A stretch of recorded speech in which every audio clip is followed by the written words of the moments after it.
Callanan. Thank you, Mr. President. Well, let me also firstly congratulate Spain on their great victory on Sunday night. Clearly, Germany isn't the most competitive European country at everything, and of course, at least it allows Spain to boast of some success from the Euros. But, well, they're certainly more successful than France were at the Games anyway. When we look under the surface of last week's summit, we find that, in reality, the decisions taken were, of course, just another set of short-term stopgaps. Perhaps they relieve the immediate pressure points, but it was hardly the game-changer that the Irish Prime Minister claimed. Now, using the bank recapitalisation and buying bonds may give Spain and Italy some breathing space. However, I do find it slightly ironic that the same people in this House that want to bash the bankers, that want to propose a financial transactions tax to punish the bankers at every opportunity, are of course the same people that are perfectly happy for the risks and profligacy of those same bankers to be transferred onto the backs of taxpayers through these bailout funds. Initially, of course, the markets responded positively on Friday. Finally, perhaps they had seen some signs of life from EU leaders. However, as is usual in these things, already the deal seems to be unravelling. Countries like Finland, like the Netherlands, are challenging the new roles for the bailout funds that they seem to have agreed to in the summit on Thursday night. And when the dust has settled, when the small print is read, and when the details are finally discussed, I fear that the outcome of this summit could be far less seismic than many in this House want to believe. And that, of course, is because, yet again, the fundamental questions have not been answered. The lack of competitiveness of many countries has not been addressed. The possible mutualisation of debts has, of course, yet again been avoided.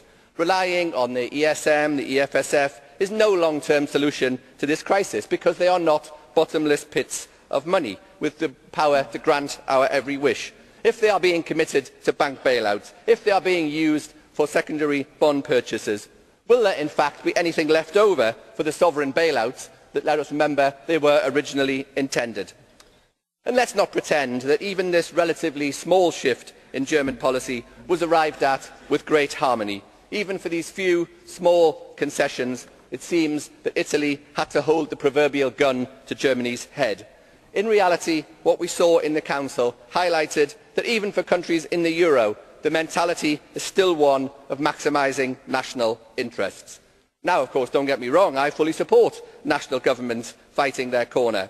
But let's also be clear that the euro was never a tool aimed at helping countries to defend their national interests. As Margaret Thatcher remarked in 1990, the single currency is about the politics of Europe. It is about a federal Europe by the back door. And of course, the great irony of it is that this very tool that was intended to unify the peoples of Europe is in fact now driving them further apart. Because it was always inevitable that permanent fiscal transfers would be required from the north to the south, with Germany acting as the paymaster of less competitive countries. And it was also inevitable that we would see the supranationalisation of economic policy, effectively rendering national democracy defunct within the eurozone. Will in fact in the future there be much point in holding elections in many eurozone countries if their budgets, if their fiscal policies are going to be rewritten by Brussels every time? And this is not a small point that should be brushed under the carpet. It is a fundamental issue of accountability of government to the peoples in their own democracies. And at the moment, of course, we face an impasse. Germany wants to supplant economic policy at the EU level. The Mediterranean countries want Germany to underwrite their debts.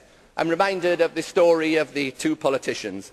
One says to the other, "OK, let's be honest with each other." The other one says, "All right, but you first." Inevitably, of course, someone has to move first. But let's never forget that there is an alternative. It is for the eurozone to reduce in size so that some countries have the ability to devalue their way back to relative competitiveness. That, of course, would be a political disaster for the euro's cheerleaders, but for some countries it remains the least worst option and a possible way out of this crisis. Thank you. Herr Callanan, bleiben Sie gleich. Frau Gomez wollte Ihnen eine Frage stellen. Bitte, Frau Gomez. Is very worried with those who are bashing the bankers, but does he not accept that scandals like the one just about Barclays Bank and other banks actually demonstrates that bankers have behaved like banksters, like gangsters, and it's not enough to fine them, but they must be criminally prosecuted, be they housed in the Barclays Bank, the Deutsche Bank or any other?